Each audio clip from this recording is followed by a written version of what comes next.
Big Blue Blitz with your host, Joe Mauceri. Well, the Giants are number one. A win on their bye week. Hello and welcome to the Big Blue Blitz. I am Joe Mauceri. We're going to get into what we're talking about with the Giants being number one in just a second, but joining us each and every week here on the Big Blue Blitz is a man who understands the questions. I'm talking about NFL reporter for the New York Post, Ryan Dunleavy. Ryan, welcome to the show, bud. I got that joke. I appreciate that. I appreciate the question. Ryan, the Giants did not play this week, yet they moved up to the number one overall pick in this year's NFL draft. How should Giants fans be feeling about this right now? Like they don't believe it's going to happen. Like the Giants had the number one overall pick in last year's draft, and it would have been Cam Ward. They would have taken Cam Ward and not Ed Jackson Dart. They had it at week 17 last year, and then Drew Lock authored one of the great games in Giants history and better than anything Eli Manning had ever done in the regular season. And beat the Colts and knocked them out of the number one pick. So there's going to be a big story in this in the Post by me tomorrow. I did all the research, what they could do, who they could pick, all that, everything you want to know. And the bottom line, Joe, is right now they've played the NFL's hardest schedule, but they have the NFL's second easiest schedule to finish. So their odds are they're going to win one of these last four games, and we're not going to be talking about the number one pick. But this week we could talk about it. The odds in favor of the Giants winning a game, that's not something that I expected to hear. Not this stage of the season. Because, look, people were talking about an upset, maybe a competitive game at least in New England, and we saw none of that. In fact, we saw what might have been the most embarrassing game of the season for the New York Giants. Go ahead, you want to jump in? I think it was definitely the worst game of the season. I think it was the worst game since they played the Bucs last year. But I thought it would be a fourth quarter game because that's what the Giants typically play this season. But in hindsight, we should have said, what are we talking about? They're 2-10 and the Patriots are 10-2. The difference here is they're going to play the Vikings, who are going nowhere. They're 5-8. The Commanders, who are 3-10 and might not have Jaden Daniels. The Cowboys, who will be eliminated from the playoffs, and the Raiders, who are just as hapless as they are. So that's not quite the same as the 10-2 Patriots. All right. Well, after all this was said and done, Joe Schoen had a lot to talk about. I want to start with Abdul Carter because we could talk about first-round picks all we want, right? The Giants have the number one pick right now. They don't need a quarterback. They're set there. So you figure they go best available talent, which I think a lot of people thought Abdul Carter was. There were questions about his behavior, his work ethic, what kind of guy he was off the field. And once again, he gets benched, this time for the entire first quarter. And the game is pretty much over even before he gets in the game. And he kind of alludes to the fact that, well, he was in there, that wouldn't have been the case. So let's start with the benching here and Carter again not being able to fulfill his responsibilities as an NFL player. Right, when you heard that, when you saw that he was benched again, what went through your mind, given the fact that we just went through this? So I found out on my way up to New England that he was going to be benched again, and I couldn't quite confirm it, didn't know that I had it locked down. So I was on guard during warmups, and then he was working out with the first team during warmups. So I was like, oh, maybe I got bad information. And then no, sure enough, he wasn't out there for the first play, and it set off my alarms. And that's when I knew I had good information that he missed another meeting. What goes through my mind is it's been a season-long maturity battle for him. Like, as far as we know, there's nothing like, he hasn't done anything criminal since he got in the NFL. It's not a case of doing things that would put you in, jeopardy for, the NFL's personal conduct penalty. It's just maturity stuff. It's just growing up and being a pro and knowing where you're supposed to be at the right time. And it's not just 2 times. We've seen it publicly 2 times because Mike Kafka has benched him and put him in the public spotlight. But this has been going on since he got here. I didn't know. I knew that. I didn't know Brian Daboll was fining him. Albert Breer actually wrote that for SI.com. But I did know it had been going on. I thought Daboll was just letting it slide. It turns out he's been getting penalized, which is actually worse, Joe, because he's been getting slapped on the wrist now for months, and that's not working. So you almost just have to bench him for a full game and take away a game check and see if that gets the message through. Yeah, and he really was not apologetic about it after. He didn't want to talk about it. There was a scouting report that came out that obviously happened before he was drafted. I think it was coming when it was an article about the New England Patriots possibly drafting Abdul Carter, and it was just talking about he's not a good guy. I won't go that far. Yeah, I don't know if I want to say that. I won't either. But that was according to a scout. Literally, yeah. That was the quote. Is great player, not a great person, or something along those lines. I'm paraphrasing there. Go ahead. I'll say what I've heard from my scouting friends, and what I heard before the draft from my scouting friends is he will give you everything he has 1 day a week on Sunday. Loves football, will give you everything he has. You don't have to worry about him on the field. It's the other 6 days a week that you have to worry about him. You have to basically hold his hand to get him to game day. But here's the thing. I get that.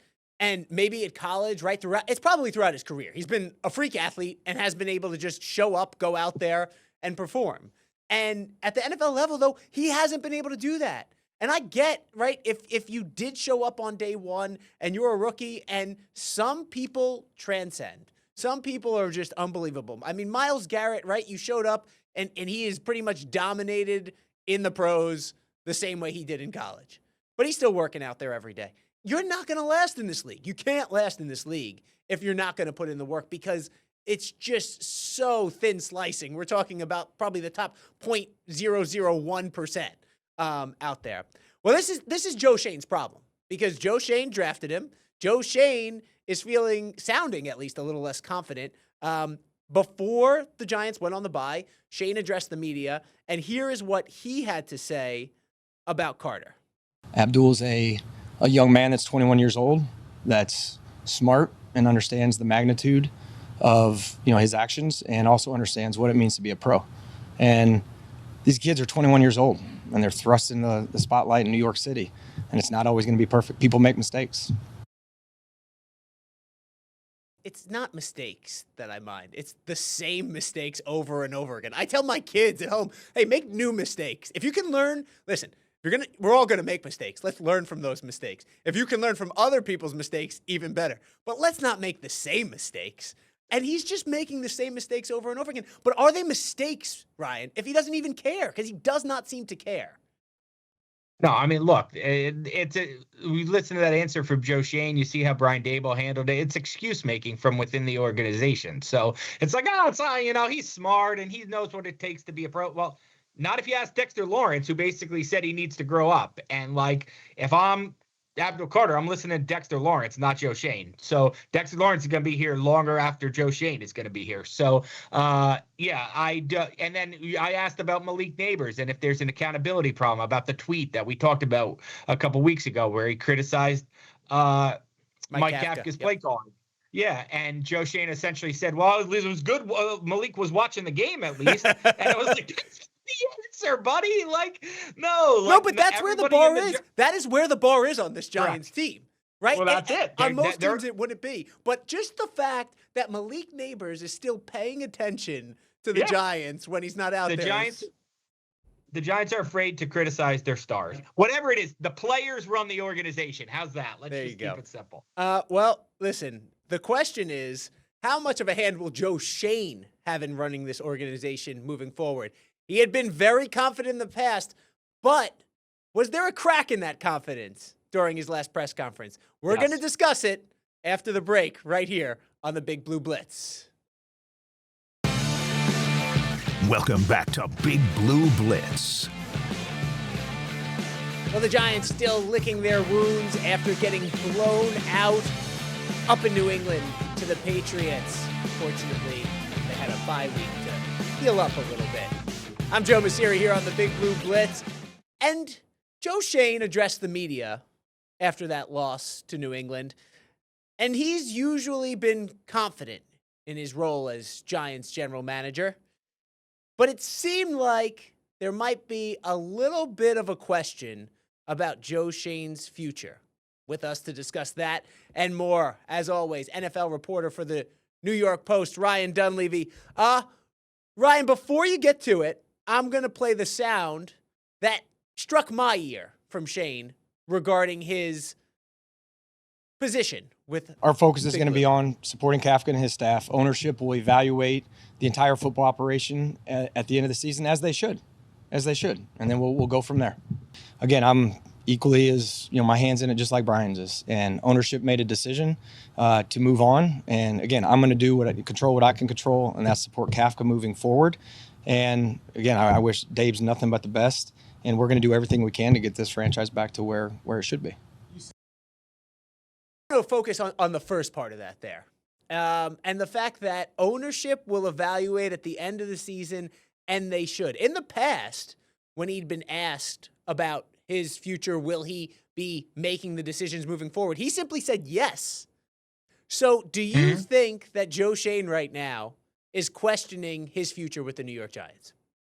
Yes, I do. Yes. I think he believes he's safe, as I believe he's going to be safe in the end, but he's definitely got reason to be concerned, for sure. There is a lot of people are unhappy. Nothing has changed since the coaching staff changed. So if he was leading people to believe that it was a better roster that just needed better coaching, well, nothing has changed. So yes, I would venture to go out and guess that the answers he's getting from ownership are different than he was getting at this time from ownership last year. So yes, he's certainly lesser. And look, the top of the Giants organization, as we know, is obviously going through its own sense of uncertainty with John Mara's health. So, right. So obviously there is a lot up in the air. Schoen obviously provides a level of stability at a time where there might not be some, so that might help him. But I just think it's a time where the Giants don't have many answers right now, and this next month is vitally important for the organization. And I don't mean chalking up worthless wins. I mean getting actual answers. So wait, when you say that there, all right, wait, I want to unpack that for a second. What answers are they going to get, and from whom do they need those answers? I just think that in terms of the roster, like, okay, is this guy, what is Dart for the next month? Does Charlie Bolin actually make any kind of difference on the defensive side of the ball? Does as they talk to agents and friends of coaches, do they get the feeling that they are turned off by Joe Schoen, or that they're willing to work with Joe Schoen? Those kind of things. You don't think they have those? All right. Well, let's start with Bolin, actually. I think they need more. I think they need a lot more. Yeah. I think they need a lot more clarity. Do you think Joe Schoen still wants to be here? Oh, for sure. Yeah. I mean, GMs don't get a second shot, really. It's not like coaches where, Pat Shurmur gets fired by the Browns with a 9-23 record and still gets a second chance with the Giants. GMs are pretty much one and done. You don't, if you're not a successful GM, you don't really get to come back. You spend the rest of your career as like as a assistant GM or a personnel advisor or something like that. You don't really get a second personality. chance. Yeah, our media personality. I don't know that Joe Schoen has that personality. So, I think that he definitely still wants to be. And plus, there's look, he's a prideful guy. Say what you will about him. He's a prideful guy, and he knows that he hasn't done a good job here, that this team is not any better than when he got here. So, he could say what he wants in front of the camera, but he knows the job is far from done, and I'm sure he would like to turn it around. All right, so then do you think he's resigned to his fate? Because I think in the past, I think in the past that there were questions about whether or not I think he was going to come back. You just think that right now the messaging from ownership has just shifted, and he's getting the cold shoulder. Because he could have come out there and said, yes, I think I'll be back, right? Like they put out a press release. They could put out a press release essentially saying that he is going to lead the head coaching search. He's going to be in charge of that. They didn't have to go out there and do that. So he could have come out in that press conference and still said, yes, I think I'm going to be the guy, the same way he did in previous years, even if he's getting different feelings from ownership. But I think if you're resigned to your fate, like, hey, it's not going to be me, that's when you start to open the door. No, I think he knew what questions were coming to the press conference, so he sought out those answers. Like whether it's talking to communications, whether it's talking to ownership, he sought out, how am I supposed to answer this question? And obviously no one told him like, oh yeah, you could say you're definitely back. Right.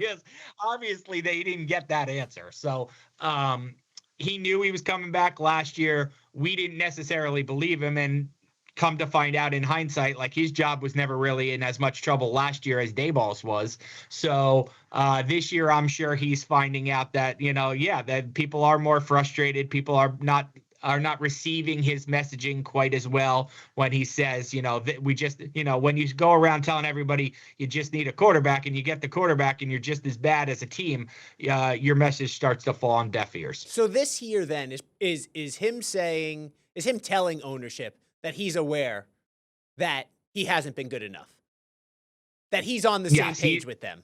That's why you then go out there and say, okay, ownership should review this because we haven't been good.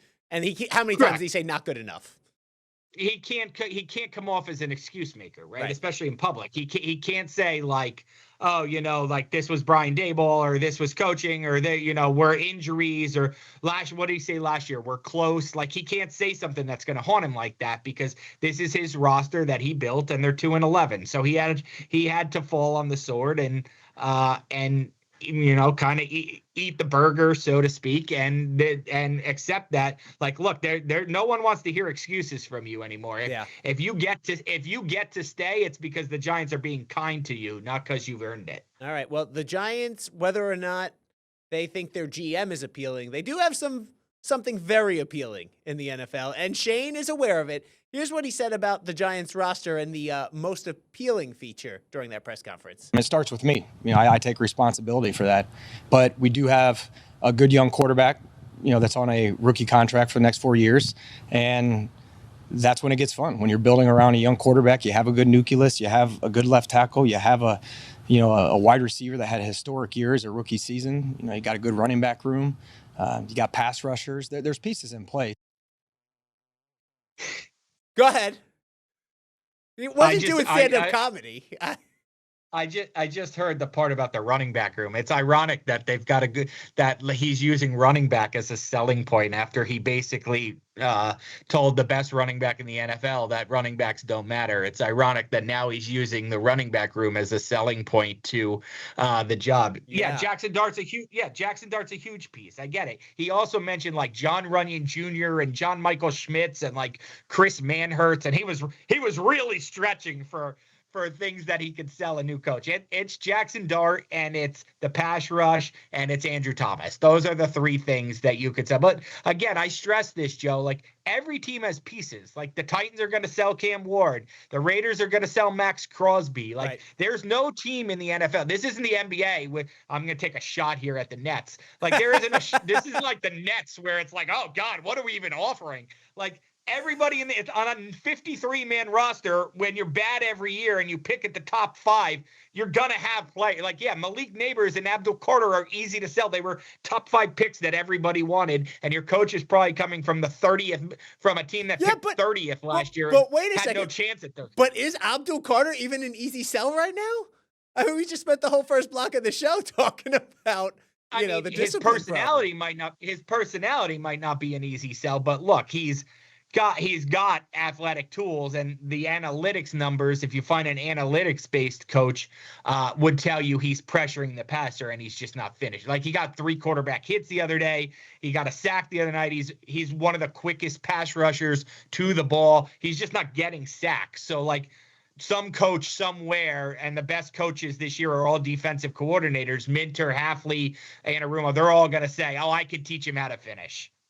So right now, obviously, Joe Schoen thinks this is an attractive job. Is this an attractive job, Brian? It is the most attractive job likely to open. I went through 8 or 9 jobs I thought could open: the Browns, the Raiders, the Giants, the Titans, the Cardinals. I think it's the most likely job to open. Now, look, if the Steelers job opens or the Chiefs job opens, obviously they're more attractive than the Giants. I think it's the most attractive of the 7 or 8 most likely jobs to open. Is it an attractive job? Not really. I mean, they have the worst record in the NFL since 2017. But as a coach told me recently, a coach for another team, is some coaches will tell you that is attractive because, like the Giants did with Shane and Daboll, you just have to go 9-8 and they're willing to build you a statue. Like, you go to Pittsburgh and they're going to run you out of town for winning 13 games. Yeah. That's a different level of expectation than when you come to the Giants. And it's like, if you're just functional, they're going to give you a 10-year contract. I think that's interesting. So you think the Steelers would be a more attractive job than the Giants, even though you have to go in there and win? You have a quarterback there who's probably retiring at the end of the year. And Mike Tomlin seems to get the most out of every roster he has. Yeah, the Steelers is a more attractive job. Because they don't fire the coaches ever. Yeah, there's been 3 guys. You can move your family there, and your kids are going to grow up there. Like, they've had 3 head coaches since 1969. Like, that's the only job. If I'm Notre Dame's Marcus Freeman, that's the only job I'm even considering, because he's 39. He could be 59 and still be coaching there. So, yeah, I think, yes, the quarterback situation is a problem, but the Pittsburgh GM now has been, Omar Khan, I think is his name, has been very active as a trader, which is un-Pittsburgh-like. So if Pittsburgh decides they want to trade up for maybe this is the GM for Pittsburgh that says, yeah, we'll give up 2 or 3 first-round picks to get into the top 10 to draft somebody like Buffalo did to get Josh Allen. So, like, this could be that kind of regime if you had a different head coach. It's crazy to think about how close these 2 franchises are, right? The Steelers and the Giants, yet worlds apart in terms of the way they operate right now, and especially the way that operation presents itself on the field. The Giants would love to be the Steelers. Who knows? Maybe Tomlin will be here leading them next year. But that's why we wait and we watch the drama that is the NFL. I'm Joe Mauceri. He's Ryan Dunleavy. That's all for us this week on the Big Blue Blitz. We'll talk to you next week, everybody.